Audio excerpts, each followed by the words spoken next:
Okay, this is something you guys have been requesting the hell out of for a long time.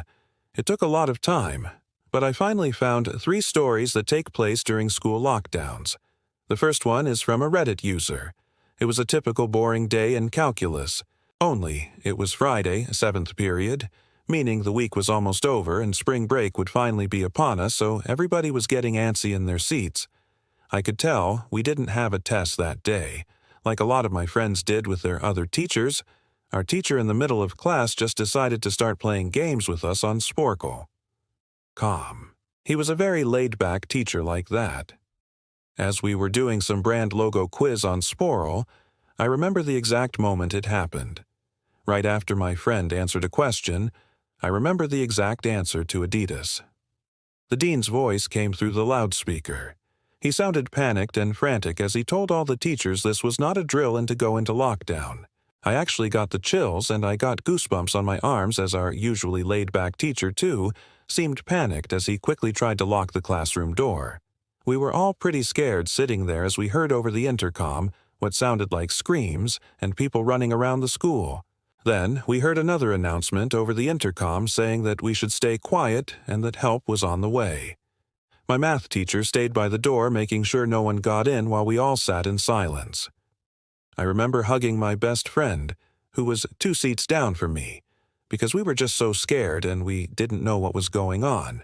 About 5 minutes after everything went silent, we heard the all clear and our teacher let out a huge sigh of relief. Turns out a fight had broken out near the cafeteria and the school had gone into lockdown as a precaution.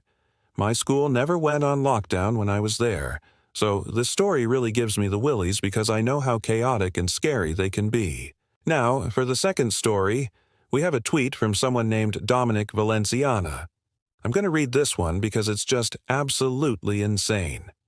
Okay, so I was at my high school in lockdown because some guy brought a gun to school. I'm sitting in class and the fire alarm goes off. So we all go outside and the whole grade is standing outside. Next thing I know, I hear gunshots and everyone starts running. We all run to our English building, which has like no windows, and we hide in there. Some girl screams, "He's coming this way." So we all hide under the desks. After about an hour, the police finally come in and tell us to come out from under the desks. As we're walking out, we see that there's blood everywhere. And then we find out that there was a kid with a gunshot wound in the library. All right, now for the third story. It comes from another Reddit user. My school went into lockdown because a student made a threat on social media about bringing a gun to school. We didn't know if it was a real threat or not, but we were told to stay in our classrooms until the police gave us the all clear. While we were waiting, my friend started freaking out and said she needed to use the bathroom. My teacher said she couldn't let my friend go alone, but she insisted that she would go if my teacher didn't come with her. So my teacher, who was a bit flustered, agreed to go with her. When they came back, my friend had a big smile on her face and was like, "Best bathroom break ever." She said it was so fun seeing the principal and vice principal freaking out while she was just casually reading a book in the bathroom. That was terrifying.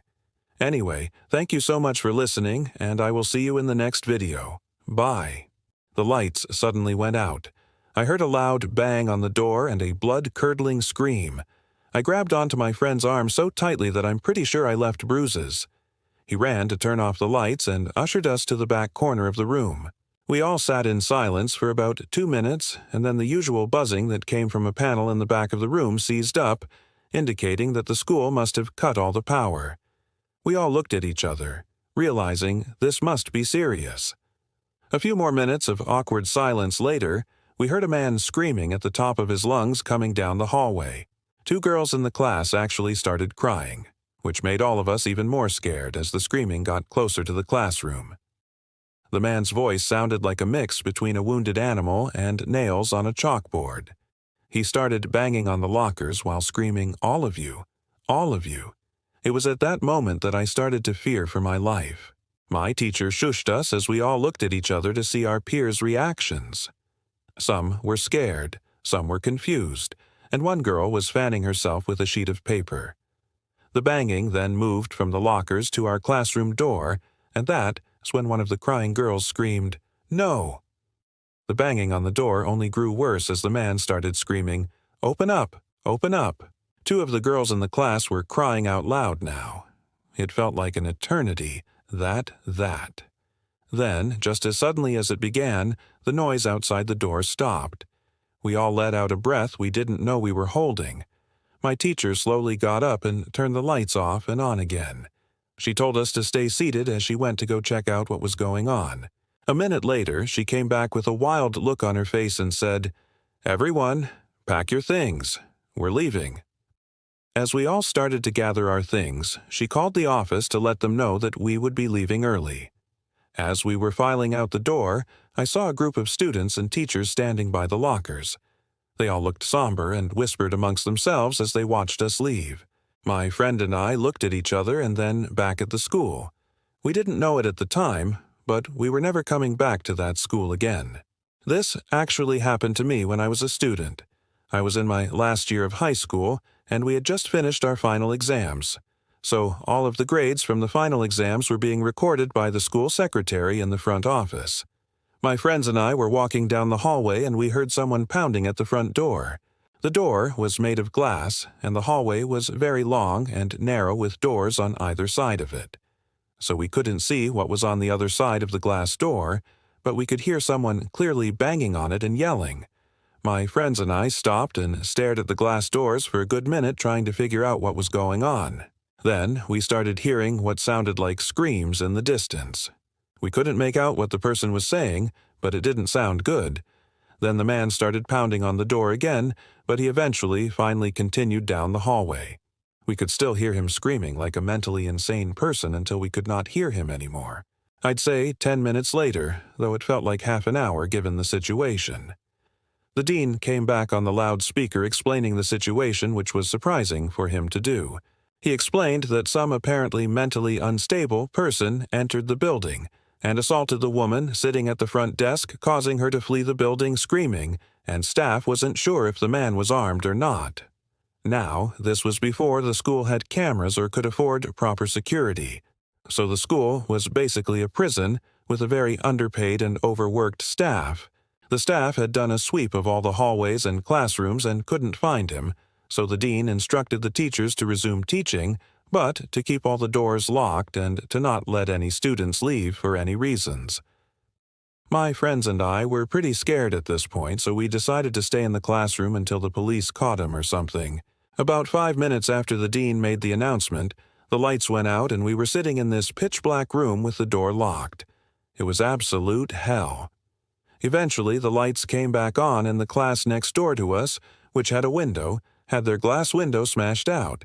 That's when we knew that we weren't going to be having class today. The most disturbing part, however, is that one of the janitors working the night shift found the man sleeping in one of the storage closets near the back of the school. Apparently, he had entered through an unlocked window and had crawled through the ceiling to get into the janitor closet. So when I was in 6th grade, there was this one kid who would always fall asleep in class. And at the end of the school year, there was this rumor that started going around. The rumor was that one day the kid brought a gun to school. And according to the rumor, as told by my peers, sticking out of his pocket was a .44 Magnum. Now, I don't know if this is true or not, but what I do know is that the rumor spread like wildfire through our grade. And then, at the end of the day, we heard from the grapevine that the janitor must have done something stupid to wake him up. For example, leaving the closet door open because by the time a police officer could arrive on the scene, the man was gone. My entire class, as far as I know to this day, has no idea if this man was ever found, but I like to think that right now he's being given the proper help that he needs. My school has 2 lunch periods. First lunch period is for all 6th graders and some 7th graders. The second lunch period is for the other half of the 7th graders and all 8th graders. So the lockdown happened in the beginning of October. It was overcast and rainy. In the beginning of lunch, I heard 4 loud booms. I personally thought it was thunder, but the entire lunch crowd started screaming. I was thinking those kids were just being stupid. But then the campus security came in and started yelling at people to go into the multi-purpose room and the kids who were eating in the courtyard to come inside. I remember distinctly my friend who was sitting in front of me in class turned around and asked me, "What's going on?" And I shrugged because I had no idea. Then we heard over the intercom, "Attention, all students and staff. Please remain calm. This is just a drill." And we were all sent back to class. When my class got back to their seats, our teacher started talking about how this was just a drill. But I noticed that she kept glancing at the door and she seemed very nervous. I remember thinking to myself, wow, this is just a really crappy drill. At the end of the day, we found out that someone had brought a gun to school and had fired it off in the bathroom. No one was hurt. And even though it wasn't the greatest thing to bring to school, I still can't help but feel bad for him because apparently he got suspended and no one ever talked to him again. In line buying lunch, we had to throw out their lunch and come inside. Me and some friends went inside the room along with a huge group of other kids. Everyone was curious as to what was happening. Our multi-purpose room is huge and the back wall of the room is made of see-through glass. When me and my friends were rushed inside, the campus security was covering the glass with the curtains. There were adults at every exit. My friend Eric was curious as well as the rest of us. So he asked one of the adults what was going on. When he came back, he said, "You gotta see this." He started pulling the curtains aside and there was this huge TV mounted on the wall. It was playing a movie, and we could all see it now because the room was pitch black. Everyone started running to the windows to get a better view, and I thought to myself, wow, this is actually kind of cool. We had a code 3, which means a mentally disabled person barricaded themselves in their house, and they're threatening to harm themselves, and our job is to go and talk them down. So we get there and we start talking to them through the window and trying to get them to come outside. But they're not having it. They're like, "I'm not coming out. I'm going to hurt myself." So we're like, "Okay, man, whatever you want, we're here. We're going to sit here all day if you need us to." So we sat there for like an hour, taking up 2 periods. And the whole time we're sitting there, the cops are outside trying to figure out what to do. Finally, they got him to come out. Came out and he was totally naked.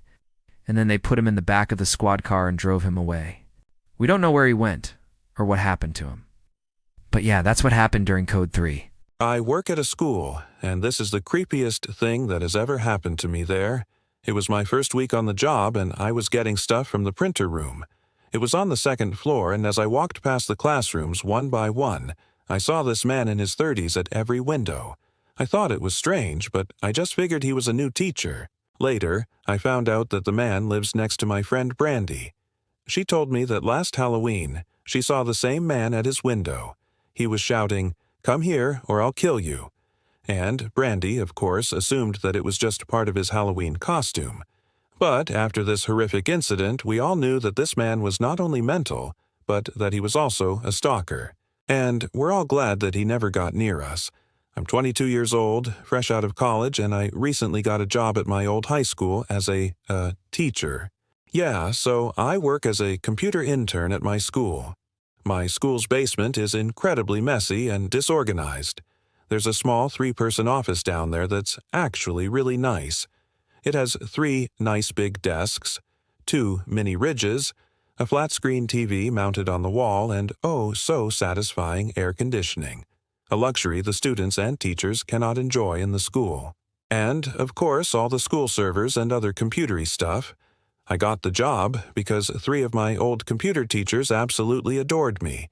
I could actually consider them as real friends, not just teacher figures, so they all helped tremendously in landing me this job. It's been great until a few weeks ago. My 2 co-workers that shared the office with me, Dave and Gary, weren't in the office at the time. They were upstairs working on papers or whatever.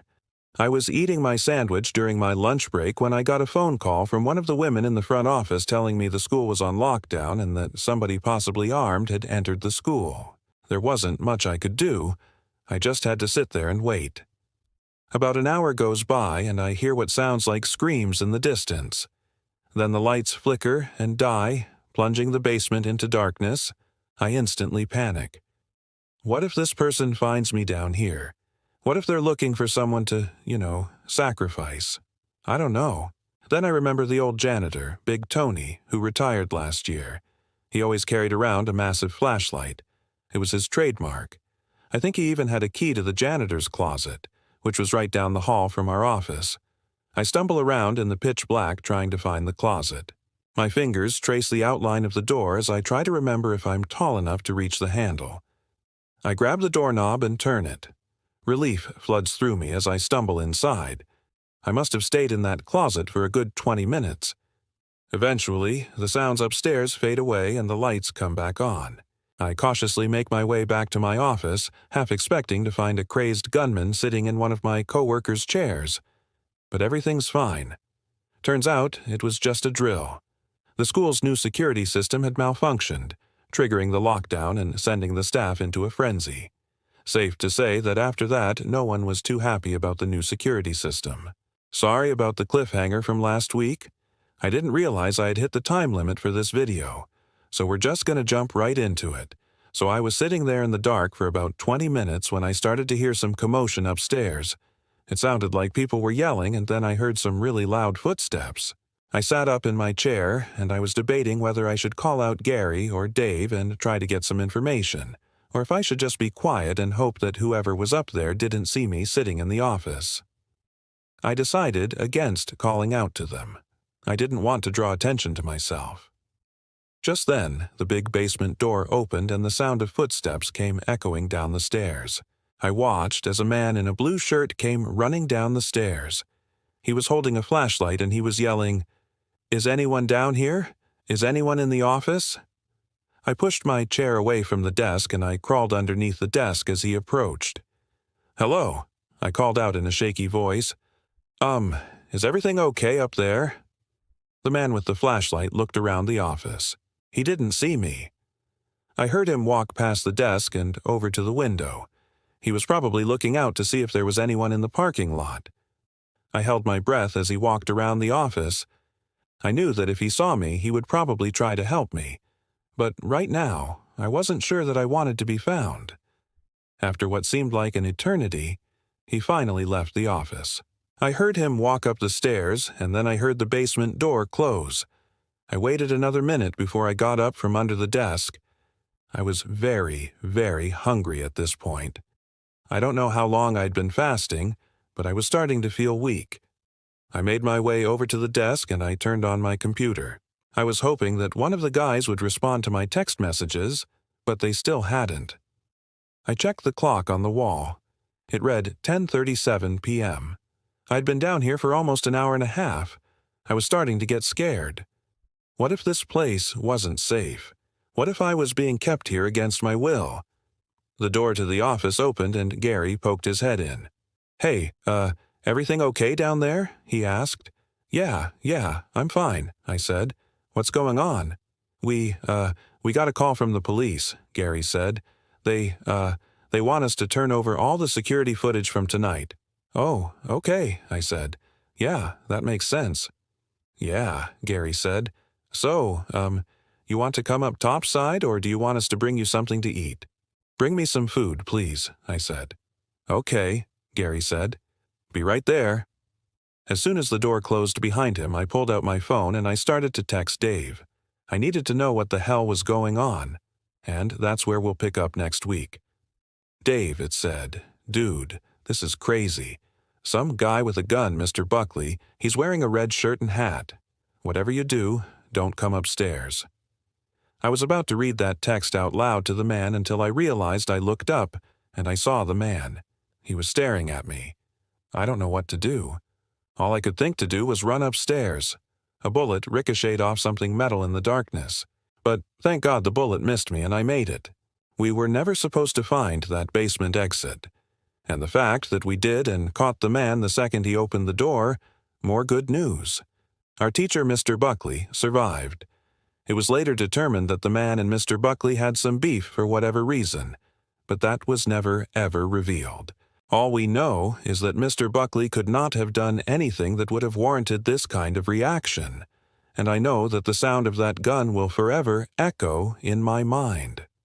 This was the most traumatic experience of my life. I never imagined that something like this could happen, especially not at school. I never felt like I was in danger.